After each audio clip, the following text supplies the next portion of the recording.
Graças e paz, queridos, tudo bem com vocês? Mais um momento de reflexão do 12 por 12 chegou, dessa vez, 12º dia.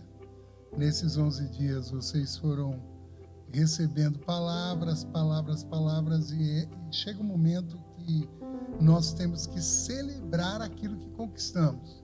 E a nossa disciplina da celebração entra para realmente fluir dessa forma. Eu espero que vocês possam entender que cada mês, desde janeiro até dezembro, nós estamos avançando em disciplinas espirituais para que haja um ano realmente repleto de motivos de celebração.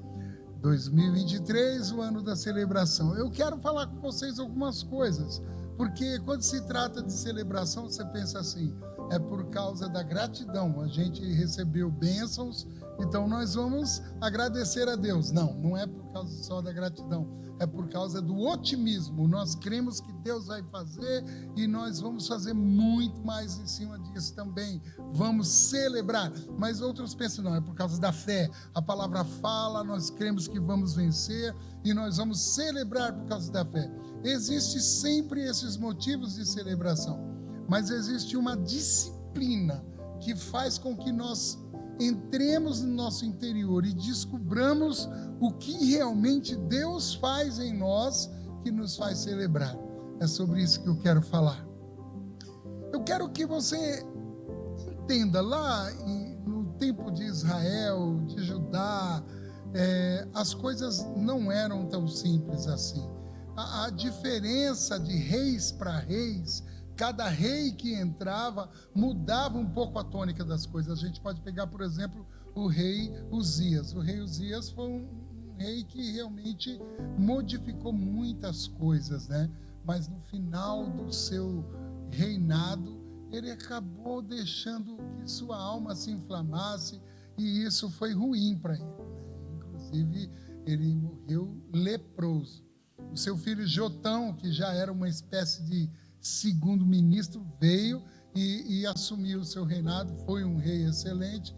Entretanto, o seu filho Acás já não foi aquele rei que tinha tudo ali em cima. Então você vai percebendo, um rei estava no alto, outro rei estava no baixo, aí depois outro rei subia, depois outro rei descia, e assim a gente via que o povo de Israel ia tendo motivos muitas vezes oscilantes ao longo do tempo. É ruim quando você tem lideranças que te oscilam, ou quando você se autolidera de maneira que você oscila na fé, né? Então realmente nós precisamos nos manter alinhados numa postura. Foi o que aconteceu com o filho de Acás, o rei Ezequias.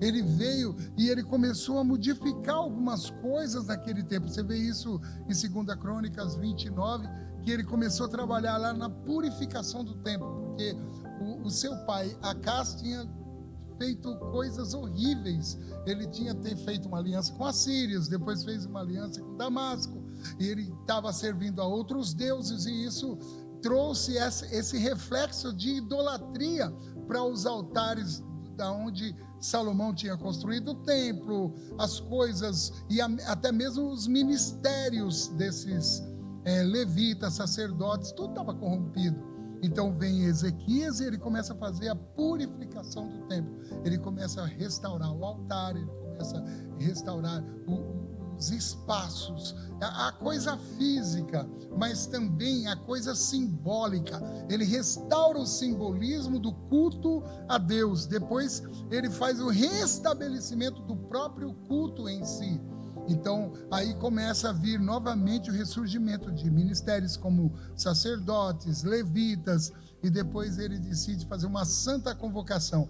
E ele faz com que nessa santa convocação as pessoas venham para celebrar a Páscoa. Entretanto, nem todo mundo veio, nem todo mundo atendeu essa celebração, nem todo mundo tinha isso no coração. E muitas vezes, quando a gente fala de celebração, a gente fica igual o povo de Israel em Judá, quando estava ali recebendo aquelas cartas do rei Ezequias, achando que nem tudo é motivo para celebração, de que as coisas já não são assim, não adianta ficar tentando fazer igual no tempo de Salomão, ou igual no tempo de Davi, ou mesmo no tempo de Moisés, é outro tempo. E era isso que o rei Ezequias estava vivendo naquele momento. Entretanto, algumas pessoas vieram, e o rei falou benignamente, diz a palavra lá já no capítulo 30 de 2 Crônicas, que o rei Ezequias falou benignamente. Ele falou sobre arrependimento, ele falou sobre conserto, ele falou sobre restauração do culto a Deus, e o povo se moveu nisso, o povo se arrependeu. E houve, depois de toda aquela celebração, ministrações de bênção. Eu tenho aqui a palavra aberta nesse texto, e diz que foi 14 dias, 7, depois mais 7, e ele organizou depois todas as questões dos levitas, e nem sempre tinha os sacerdotes para fazer isso, mas diz o versículo 28 assim: então toda a comunidade adorava, e os cantores cantavam, e os trombeteiros tocavam, e tudo isso continuou até o sacrifício terminar. Depois que terminare toda a oferta, o rei e todos estavam de pé e se prostraram e adoraram. Então houve realmente louvor, houve realmente adoração, houve realmente sacrifício, e diz a palavra que isso aconteceu de uma forma, quando eles celebraram a Páscoa, como não acontecia desde o tempo de Salomão. Desde o tempo de Salomão. E houve, olha o 30, 26, e houve assim grande alegria em Jerusalém, pois até os dias, desde os dias de Salomão, filho de Davi, rei de Israel, não havia acontecido algo semelhante. Então, os sacerdotes e os levitas levantaram e abençoaram o povo, e a sua voz foi ouvida, porque a sua oração chegou até a santa habitação dos céus, o lugar de Deus. Quando o povo começa a adorar, as coisas começam a mudar. Quando o povo celebra, quando o povo aceita a santa convocação, quando o povo vem e ele se coloca no altar, ele purifica o templo, ele restaura o culto, ele celebra essa passagem de uma situação ruim para uma situação boa, as coisas começam a mudar. E foi isso que aconteceu. Recebam então hoje, meus queridos, palavras benignas, recebam hoje ministração de palavras proféticas, porque Deus está ouvindo a nossa palavra no dia de hoje. O Salmo 118, 24 diz: este é o dia que o Senhor fez, regozijemo-nos e alegremo-nos nele. É uma palavra que o salmista já está dizendo o seguinte, convidando o povo para se alegrar no dia. Agora veja bem, se você faz o exercício de todo dia dizer, este é o dia que o Senhor fez, então logo você está se disciplinando a reconhecer motivos de celebração neste dia. E é isso que faz toda a diferença. Eu quero concluir algumas coisas, eu quero dar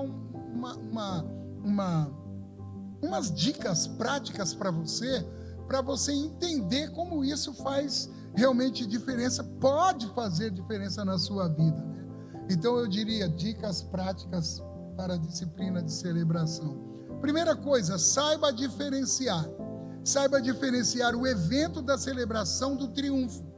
O que eu falo como evento da celebração? Eu estou falando da cerimônia, eu estou falando da apoteose, eu estou falando daquela coisa de homenagem que as pessoas falam, puxa, que bênção, olha que legal, vamos celebrar, vamos entregar o troféu, vamos entregar a medalha, vamos fazer uma homenagem. Existe esse nível de celebração. Entretanto, quando nós celebramos a Deus só com a cerimônia, nós não saímos do patamar da religiosidade. É necessário que aprendamos a distinguir essa celebração do triunfo. Então, quando eu penso em um evento de celebração é uma coisa, quando eu penso em triunfo é outra. O triunfo envolve o sentimento, envolve o espírito, é algo quase que tribal, é algo espontâneo. Quando você triunfa, você pensa quase que sem controle, você grita, você brada, é aquele famoso brado de júbilo, porque você está triunfando. Então você tem que fazer a diferença entre celebrar como evento e celebrar como triunfo. Quando você celebra como evento? Quando você participa do culto, quando você participa do louvor, quando você participa das festas.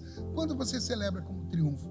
Quando você sente a vitória, quando pulsa dentro de você o espírito, o entusiasmo, a festa flui. É disso que nós estamos falando. Quando você distingue uma coisa da outra, você realmente deu um passo muito grande na disciplina da celebração. A outra coisa é foco. Foque na sua celebração em Deus. Você não celebra a si mesmo, você não celebra dons, você não celebra bênçãos, tudo isso faz parte da gratidão, mas você celebra o Deus. Você não celebra as mãos, você celebra a face. Você não celebra o presente, você celebra aquele que te presenteou. Essa é a diferença, entende? Você celebra a soberania de Deus, você celebra o caráter de Deus, você celebra os atributos de Deus, você celebra a sua graça quando ela te alcança, e você celebra ainda a reconciliação do homem com Deus, quando há salvação, e você celebra o reino eterno, porque é de agora para sempre. Ele sempre será rei, ele sempre será o Senhor. Quando nós começamos a focar a nossa celebração em Deus, em tudo que se refere a Ele, nossa celebração ganha outro nível. Então, primeiro, saiba diferenciar, o evento da celebração do triunfo. A segunda coisa, saiba se colocar no foco em Deus, em tudo que lhe diz respeito. Isso faz toda a diferença. A terceira e última dica que eu quero te dar é: faça o céu celebrar. É simples assim. Por quê? Porque se o céu não celebra conosco, nossa celebração é efêmera. Se o céu não celebra, é porque Deus não está sendo celebrado. Se o céu não celebra, a soberania de Deus não está sendo respeitada. Se o céu não celebra, o caráter de Deus não está em voga. Se o céu não celebra, onde estão os atributos do Senhor? Se o céu não celebra, qual é a graça de Deus no meio dessa situação de celebração? Se o céu não celebra, onde há salvação? Onde há recompensa de salvação, onde há reconciliação do homem com Deus? Se o céu não celebra, no que isso se refere ao reino de Deus? Então faça o céu celebrar. Se o céu celebra, essa é a verdadeira celebração. Eu quero concluir dizendo para você mais 2 versículos, porque eles vão fazer toda a diferença na sua vida. Salmos 98:4 diz: celebrai com júbilo ao Senhor todos os moradores da terra, dai brados de alegria, regozijai-vos e cantai louvores. Salmo 101 vai dizer: celebrai com júbilo ao Senhor todos os moradores da terra. É interessante a gente verificar como Deus fala através da sua palavra que o interesse da celebração não é única exclusividade da igreja, mas é algo que Deus quer que aconteça no mundo. Deus quer que o mundo celebre. Então eu quero concluir dizendo para você o seguinte: você celebra como crente e o mundo vê. O mundo vê que você é crente e o mundo celebra você. Que Deus te abençoe nessa engajada de 2023. Com certeza nós teremos um ano abundante em bênçãos, abundante nas promessas, mas principalmente abundantes nos motivos de celebração. Tá bem? Deus abençoe.